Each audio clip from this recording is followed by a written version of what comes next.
Bien, si vous voulez juste vous présenter. Alors en français, je m'appelle Gérard de Cortanze, Mhm. et en Italie, on m'appelle Gérard Ruero di Cortanze. Mhm. C'est-à-dire qu'en France, je suis considéré comme un écrivain italien, Oui. et en Italie comme un écrivain français.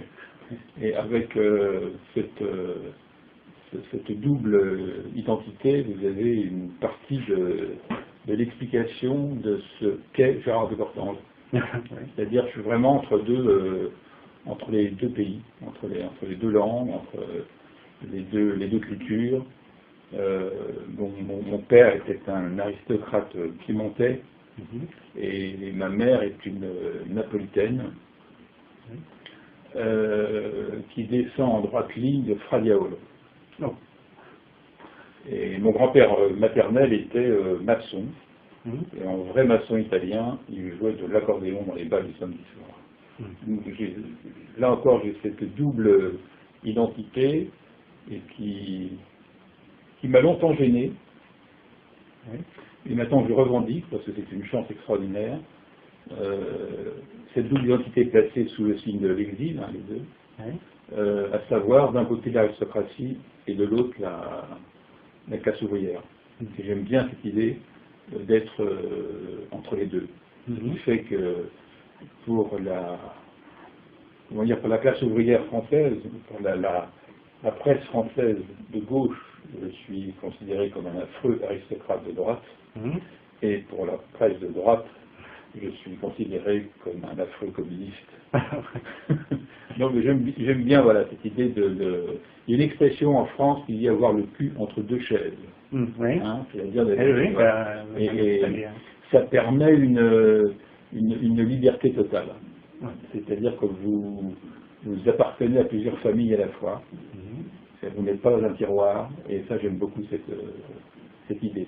Et je ne sais pas si j'ai répondu à votre question. Bon, bien, C'est une forme de réponse. c'est une forme de vous présenter, très intéressant. Voilà, c'est-à-dire que sans doute. plutôt que de vous répondre en égrénant ma bibliographie, Oui, ou ce que j'ai pu faire ici ou là, on peut la trouver trouver partout, hein, oui. et surtout par Internet maintenant. Donc, je crois que ce qui crée vraiment un écrivain, c'est ça, c'est d'où il vient, et moi je viens de cette histoire qui est très forte. Donc le mélange Oui. entre culture, entre Voilà. milieu social, et qui c'est un petit peu aussi le même pour Frida, qu'il venait d'une terre européenne, une mère mexicaine. Avec des origines indiennes, Oui. le père d'origine juive aussi, donc Oui. avec l'Europe de l'Est, enfin. Vous savez, je crois qu'on n'écrit jamais, enfin je trouve que sur des gens dont on se sent proche. Par exemple, j'ai écrit des essais sur Jorge Samprún, Ouais. sur le Clésio, sur Paul Auster, Mhm. sur Hemingway, Oui. et sur Frida Kahlo. Donc ce sont des gens, chacun qui me parle à leur façon, et je me sens proche de ces gens-là, pour différentes raisons. Hein. Mais c'est la proximité avec eux, avec leur œuvre, avec ce qu'ils sont, avec ce qu'ils ont été, qui fait que j'ai eu envie d'écrire sur eux. Mhm. Je me retrouve en quelque sorte, c'est-à-dire en interrogeant ces œuvres-là, Oui. en interrogeant ces biographies-là, je réponds à mes propres questions. Mhm. Il y a une sorte d'utilisation un peu, il y a un côté vampire en fait. Un petit peu une sorte de science psychologique. Oui, mais non, je crois beaucoup à ça, comme je crois beaucoup à l'importance de la biographie. Mhm. J'ai lancé une collection il y a 7 ans, Oui. aux éditions Gallimard, qui s'appelle Folio Biographie. Mhm. Et c'est pas innocent si j'ai créé cette collection, parce que je crois vraiment que l'œuvre et la biographie sont indissociables. Mhm. Je crois qu'il y a vraiment des réponses. Je ne dis pas que l'un remplace l'autre. Hein. Oui. C'est-à-dire l'œuvre ne va pas remplacer la vie, Oui. la vie ne va pas remplacer l'œuvre. Oui. Il y a vraiment des ponts fondamentaux entre les deux. Et dans le sujet plus particulier qui nous préoccupe, à savoir Frida Kahlo, on sent vraiment qu'il y a un lien entier entre sa biographie, ce qu'elle vit, et son œuvre. Par exemple, le fameux accident hein, qui brise son corps, mais qui la brise aussi d'un point de vue psychique, enfin qui brise sa vie, on sent bien que c'est le point de départ qui va permettre une création artistique. Elle s'en tire en quelque sorte, elle parvient à vivre parce qu'elle dépasse cet accident fondateur. L'histoire de la nourrice, vous savez, quand elle est enfant, bon, sa mère va donner une nourrice, on s'aperçoit que la nourrice, en fait, ça ne s'en occupe pas, elle boit, enfin, ça donne lieu à un tableau après. Un tableau où on voit ce bébé, les deux seins de la nourrice, et au fond, il n'y a aucun lien réel entre la nourrice et le bébé. Le bébé ne tète pas le sein. Enfin, donc ça, on voit bien d'où ça vient. On pourrait reprendre de quantité de tableaux comme ça de Frida Kahlo, où à chaque fois la vie est là, les rapports avec Diego, les rapports avec la politique, l'engagement de Frida Kahlo. S'il n'y avait pas eu cet engagement politique, l'œuvre aurait été différente. Frida Kahlo donne une très grande importance à son être féminin, son être femme. Et comment vous passez à ça? Vous êtes un écrivain mâle. C'est très facile pour un écrivain de se mettre dans la peau d'une femme, puisque sinon on écrirait que sur des personnages masculins. Oui, mais... Et donc déjà au départ, quand on est écrivain, il faut pouvoir écrire à la place d'une femme. Je ne sais pas si on le fait bien ou pas. En tout cas, comme postulat de départ, il y a celui-là. Donc ça n'a pas posé un problème très compliqué. La deuxième chose, c'est que je me suis toujours intéressé, comment dire, à la place des femmes dans la société.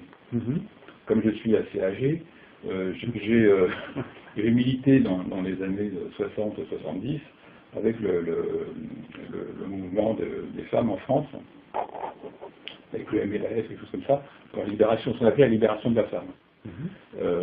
Et j'ai même dirigé pendant 1 an, je suis très fier de ça, je suis le seul homme à avoir dirigé les éditions des femmes dans Tonnet de Fouque. Donc ça vous montre mon implication dans ce sujet. Donc moi je voulais parler de ça, parce que ce qui m'intéressait aussi, et contrairement à ce que François Clésio, là on est d'accord sur plein de choses, mais pas sur cette chose-là, les liens qui existent entre Diego Rivera et Frida Kahlo. Moi je pense que le grand peintre, c'est Frida Kahlo, c'est pas Diego Rivera. Je pense que lui en tout cas, l'a vraiment, comment dire, empêché de peindre. L'aperçu de Frida Kahlo par la gens d'aujourd'hui. Oui, c'est-à-dire, pour schématiser et utiliser un mot que je déteste, aujourd'hui ça serait un people. C'est-à-dire qu'il y a tous les ingrédients pour que les médias, la télévision, le web, la radio, les tabloïds, enfin, s'intéresse à elle, puisqu'elle a une vie extraordinaire. Elle vit avec quelqu'un qui est quand même très connu à l'époque, qui est impliqué dans tout un tas de choses. Donc, sa vie est intéressante, sa vie, elle est scandaleuse. C'est une vie houleuse. Enfin, je veux dire,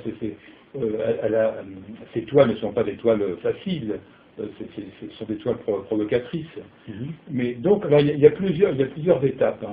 C'est-à-dire que l'étape Breton, elle est intéressante, parce que Breton, il arrive dans les années 30 au Mexique, soi-disant pour voir Trotsky, parce que il y a une révolution, un révolutionnaire, enfin bon, donc lui Breton, le pape du surréalisme, va voir son semblable, enfin au détour de rencontre, il croise Frida Kahlo.